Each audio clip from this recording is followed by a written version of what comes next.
आप देख रहे हैं आपका बाजार मार्केट्स मोर लेस दिन के ऊपरी स्तर के करीबी है। 31313 का लेवल अभी सेंसेक्स में है। निफ्टी भी करीब आधा फीसदी ऊपर कामकाज करते हुए 35 अंक ऊपर है। 9673 का लेवल यहाँ पर भी देखने को मिल रहा है। सबसे क्रूशियल ट्रिगर आज जो है वो है आरबीआई की पॉलिसी। किस तरह का स्टांस रह सकता है, क्या हो सकता है उस पॉलिसी में, इस पर हम लगातार बातचीत भी कर रहे हैं जानकारों से। और आज मेरे सहयोगी मेरे साथ मौजूद भी हैं।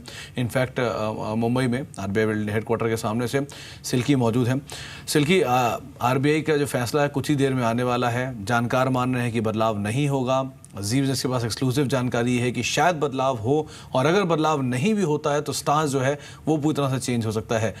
क्या आंकड़ों की उम्मीद आपके पास है और किस तरह के हालात हैं वहाँ पे, क्या क्या उम्मीदें लगाई जा रही हैं? जी सुमित, जैसा आपने बताया कि ज़्यादातर जो जानकार हैं उनका यही कहना है कि इस बार भी स्टेटस को मेंटेन किया जाएगा आरबीआई की तरफ से और पॉलिसी में कोई भी बदलाव नहीं किया जाएगा। हालांकि जिस तरह की हमें जानकारी मिली है, एक्सक्लूसिव जानकारी जी बिजनेस को मिली है कि फाइनेंस मिनिस्ट्री की तरफ से एमपीसी यानी कि मॉनेटरी पॉलिसी कमेटी की जो गठन किया गया है, उन्हें निर्देश दिया गया है कि जो रेट्स हैं उन्हें कम किया जाए।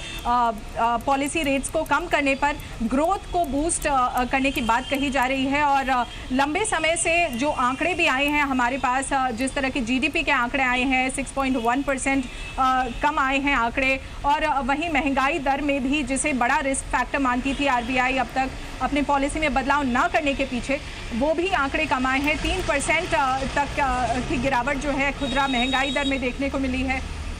इसके अलावा जो तमाम फैक्टर्स हैं जैसे क्रूड ऑयल प्राइसेस, वो भी कंट्रोल में है और फेड की तरफ से भी कोई नियर टर्म में रेट हाइक देखने की बात नहीं सामने आई है। तो फिर इन तमाम फैक्टर्स से ये संकेत आरबीआई की तरफ साफ है कि पॉलिसी में कुछ बदलाव किए जाए, रेट को कुछ कम किया जाए। हालांकि इन सब चीज़ों पे जो सस्पेंस है वो आज 2:30 बजे की पॉलिसी मीटिंग पर ही क्लियर होगा।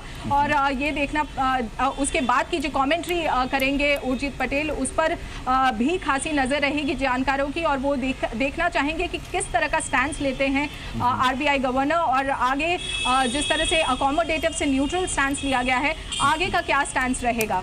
चलिए, तो ये देखना होगा। स्पेशली जो नंबर्स आए हैं मॉनसून के, स्पेशली जिस तरह के रुपए के अंदर एक मूव आया है, जीडीपी की ग्रोथ में स्लो डाउन आया है, आईपी के नंबर बहुत इनकरेजिंग नहीं है, इन्फ्लेशन के आंकड़ों पे भी एक इम्पैक्ट रहा है। तो इन सभी चीज़ों को देखते हुए आरबीआई क्या कटौती करेगा, ये क्रूशियल हो जाता है। हो सकता है ब्याज के अंदर कोई कटौती हो। अब महंगाई की जो दर घटी है और जीडीपी ग्रोथ है, वो दो चीज़ें हैं, उनके ऊपर ज़रूर आरबीआई की नज़र रहेगी। स्टांस आरबीआई का पूरी तरह से चेंज हो सकता है हॉकिश से डोविश की तरफ स्टांस आता हुआ दिखाई पड़े। इसके अलावा आरबीआई अपना जो रुख है उसे भी चेंज कर सकता है, क्योंकि एमपीजी ने जो रिसेंटली एमपीजी थी उसने कई यहाँ पर बातें भी कही हैं। जानकारों का पैनल आज हमारे साथ मौजूद रहेगा। निपुण मेहता होंगे, आनंद टंडन होंगे, संजय सिन्हा होंगे सिट्रस एडवाइज़र के, जो कि बाजार के इस पूरे ही बड़े इवेंट को एनालाइज करेंगे। बैंकर्स के तौर पे केसी चक्रवर्ती हमारे साथ मौजूद होंगे, इंडस्ट्री की तरफ से सुनील कनौरिया होंगे, रजनीश कुमार एमडी होंगे एसबीआई के, और साथ साथ मिस्टर अनिल सिंह भी मौजूद होंगे। तो जानकारों का एक बड़ा पैनल आज पूरे दिन हमारे साथ मौजूद रहने वाला है, और खास तौर से इस मेगा इवेंट की एक बड़ी कवरेज आज आप जी बिजनेस पर देख पाएंगे। राइट, चलिए, तो जी बिजनेस पर तो आप देख ही पाएंगे एक महा कवरेज आरबीआई की क्रेडिट पॉलिसी पर। लेकिन लगातार जो सवाल हमारे पास मिल रहे हैं, भले ही वो इंटरेस्ट सेंसिटिव सेक्टर्स को लेते हुए हो या फिर आपको पोर्टफोलियोज पर, उस पर लगातार हमारे दोनों ही जानकार राय भी रख रहे हैं। अब अगली क्वेरी की तरफ आगे बढ़ लेते हैं। मिताली हमारे साथ मौजूद हैं, अमृतसर से इन्होंने हमें कॉल किया है। गुड मॉर्निंग मिताली, पूछिए। मिताली, क्या आप सुन पा रही हैं? Good morning. गुड मॉर्निंग, बताइए क्या सवाल है आपका? मेरे पास मार्क्सन फार्मा के 800 जो है @49। कब खरीदे थे मिताली आपने? मैम 6 मंथ एगो। ऑलराइट, नजरिया क्या रखती हैं आप? लॉन्ग टर्म का नजरिया है, ठीक है। विवेक, क्या राय देंगे? मार्क्सन फार्मा पर 49 पर खरीदारी की हुई है, फिलहाल 44 के लेवल्स आसपास देखे जा रहे हैं। Is it the best stock in the pharma space to be held for long term? ऐसे डिस्क्लोजर ये मेरे पोर्टफोलियो में है, तो मेरा वेस्टेड इंटरेस्ट रहेगा यहाँ पे। एनीवे, देखो, मार्क्सन फार्मा अभी कुछ महीने पहले ही यूके ड्रग रेगुलेटर का इनको अप्रूवल मिला था, और काफी अप्रूवल्स इन द प्रोसेस है। ऑफ कोर्स आपने पूछा कि ये बेस्ट स्टॉक रहेगा क्या फार्मा में? अब बेस्ट स्टॉक नहीं है, अब छोटा कंपनी है, लेकिन पोटेंशियली अच्छा स्टॉक है, ये पोटेंशियली अच्छा जा सकता है आगे चल के। तो लॉन्ग टर्म मेरी उम्मीद यही है कि ये 100 रुपए से लेके 125 रुपए तक जाना चाहिए अगले 2-1 साल के अंदर, तो यहाँ से डबल से ज्यादा हो सकता है। ऑफ कोर्स रिस्की बेट है, तो इसमें ज्यादा पोजीशन मत बनाओ, लेकिन इसमें आप बने रह सकते हो। तो मैंने कहा था डिस्क्लोजर मेरे पास भी है ये। तो विवेक के पास है, डिस्क्लोजर उनकी तरफ से है, आप पोजीशन होल्ड कर सकती हैं, बहुत क्वांटिटी मत बढ़ाइएगा, लेकिन हाँ बने रहें, ये आपको राय मितालिल जी दी गई है। अभिषेक अगले दर्शक हैं, नागपुर हमसे हमारे साथ मौजूद हैं। अभिषेक जी नमस्कार। नमस्कार सर। नमस्कार अभिषेक जी, क्या सवाल है आपका, पूछिए। मेरे पास में L&T फूड के शेयर्स है जी। 200 क्वांटिटी है एट द रेट 52 और मेरी होल्डिंग है 6 मंथ के लिए। ओके। दूसरा शेयर है मेरे पास में बलरामपुर चीनी 142 90 शेयर्स है। कमोडिटी स्पेस में ज्यादा आपका इंटरेस्ट लगता है अभिषेक जी? जी एग्री कमोडिटीज में? जी सर। चलिए, एक में तो आपको मुनाफा हो रहा है, 54 रुपये खरीदारी आपके एल टी फूड्स में और करीब करीब 72 रुपये का मौजूदा स्तर है, रफली 18 रुपये पर शेयर का मुनाफा है। लोकेश क्या राय रखते हैं एल टी फूड्स पे और बलरामपुर चीनी में? So मुझे if I look at the charts of LT Foods, इसमें 65 is been a crucial support for this stock. तब तक ये स्टॉक 65 के ऊपर बना हुआ है, अपनी पोजीशन को होल्ड कीजिए and keep a trailing stop loss that is also 65 rupees for your stock.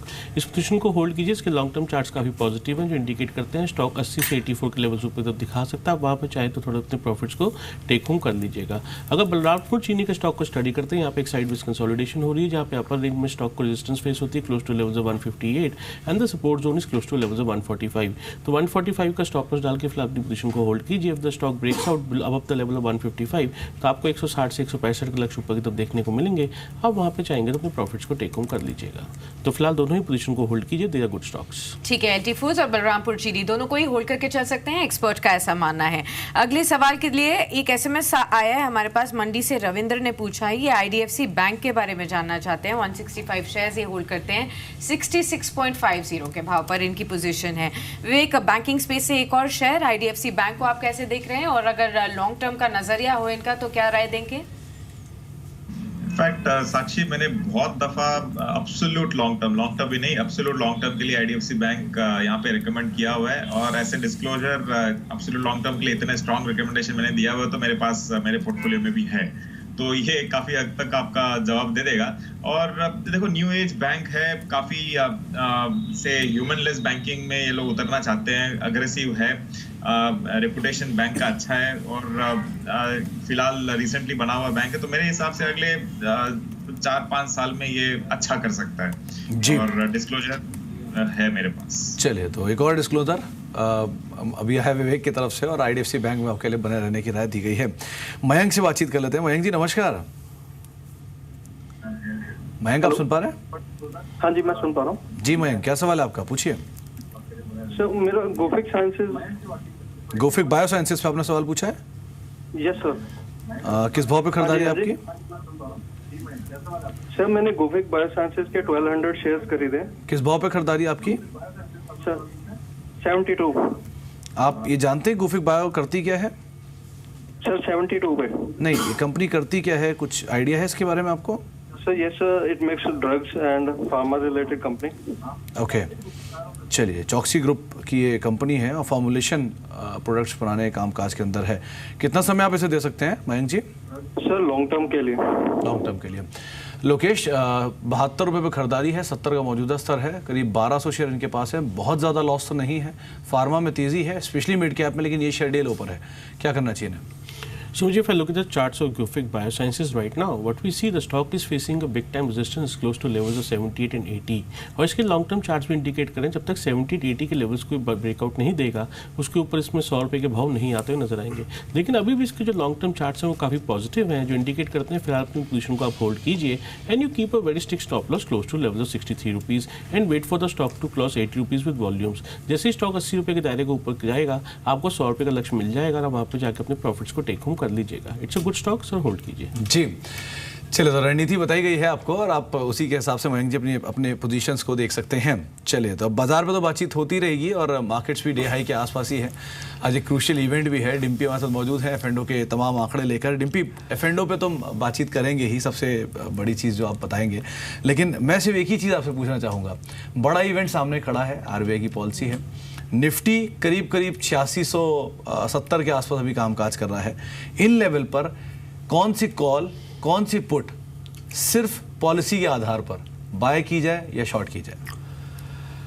अब मुश्किल सवाल पूछ लिया एक्चुअली आपने, ये कि पॉलिसी के आधार पर क्या बाय किया जाए। मैं पॉलिसी की जगह ना एक और चीज़ डाल देता हूँ। आपका सवाल वैसे रखता हूँ, लेकिन पॉलिसी वर्ड हटा के उसमें 9600 डाल देता हूँ। ये 9600 टूट गया या फिर इसके ऊपर बना रहा आज बाजार, तो फिर कौन सी कॉल पुट काम करनी चाहिए, ये बता देता हूँ। 9600 अगर टूट गया तो आपको 9400 की पुट का एकुमुलेशन, 9500 की पुट का एकुमुलेशन आप कर सकते हो। तब आपको 95 की पुट अच्छा पैसा देखी जाएगी, तो क्या आपका कन्विक्शन टूट जाएगा। अगर आप पुट नहीं लेना चाहते, आपको लग रहा है नहीं कि बाजार कमज़ोर हो जाएगा, तो आप दिखाइएगा 9800 की कॉल। ये आपको 9500 की पुट है, इसको प्लस करना है सुमित।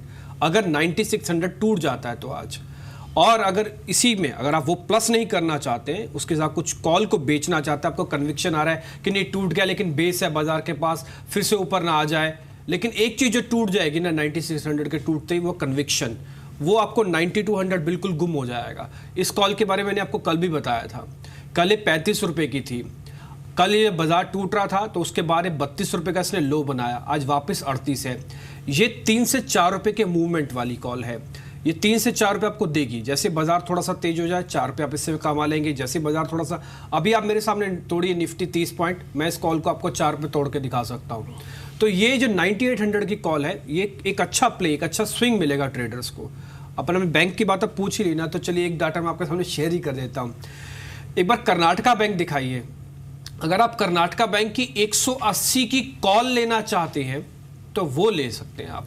कर्नाटका बैंक अभी 175 पे चल रहा है, 180 की कॉल 3.5 रुपये की है, 2 रुपये का स्टॉप लॉस लगा लीजिए इस पे, और ये कॉल अच्छी चलेगी। ये केवल पॉलिसी नहीं बल्कि पॉलिसी के बाद भी चल सकती है। क्या निफ्टी बैंक या फिर निफ्टी और कर्नाटका बैंक का जोड़ा लेके जा सकते हैं निफ्टी अभी?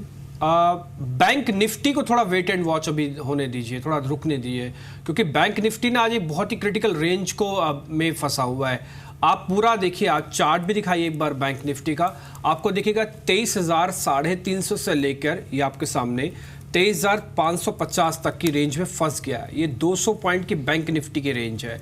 ये जब जिस तरफ ब्रेक होगा उसी तरफ से आपको फिर ट्रेड करना है।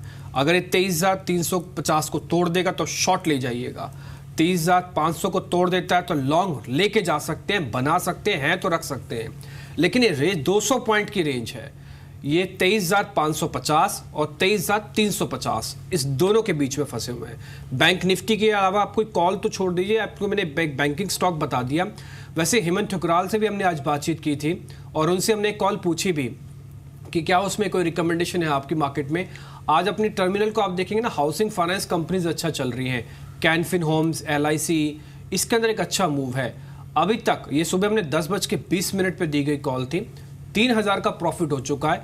ये 30,000 रुपये भी दे सकती है ये कॉल, इसलिए इस कॉल पे भी बना रहा जा सकता है। ये 740 के आसपास की दी गई कॉल है, 760 का टारगेट है, अच्छा मोमेंटम है और 52 वीक हाई पे है, 50% का डिलीवरी वॉल्यूम है, ओपन इंटरेस्ट अच्छा है, इसका बिल्डअप है 7% से ज़्यादा का। तो सारा डाटा ये कहता है कि LIC हाउसिंग फाइनेंस पे आप नजर रख सकते हैं। ये हेमंत ठुकराल की रिकमेंडेशन है, जिसमें टारगेट उनका करीब 760 का है। तो ये कॉल भी होगी जिसपे आप ट्रेड ले सकते हैं। इनफैक्ट हेमंत ठुकराल की कई कॉल्स पिछली बार जब मैंने ट्रैक की थी तो आमतौर पर इंट्राडे में उनके लक्ष्य मोर और लेस अचीव हो ही जाते हैं। एक स्ट्रॉन्ग कॉल आती भी है। कैनफिन होम की आपने बात की, उसमें एक स्पाइक भी आया है अभी करीब 4%, वो अभी बढ़ा है। 5 से 10 मिनट के अंदर ही कैनफिन होम में एक स्पाइक आया है और दिन के ऊपरी स्तरों पर वो आ चुका है। तो हो सकता है LIC हाउसिंग फाइनेंस भी इस ट्रेंड को फॉलो करता हुआ दिखाई पड़ा। आप इस कॉल पर नजर रखें 760 रुपये के टारगेट्स के लिए। बहुत बहुत शुक्रिया डिम्पी आपका तमाम आंकड़े बताने के लिए। आगे भी हम आपसे इसी तरह के ही कुछ ट्रिकी सवाल पूछते रहेंगे। एक छोटे से ब्रेक का वक्त हो गया, ब्रेक के बाद लौटते हैं और बातचीत करते हैं दर्शकों से, कुछ और सवालों के जवाब लेते हैं।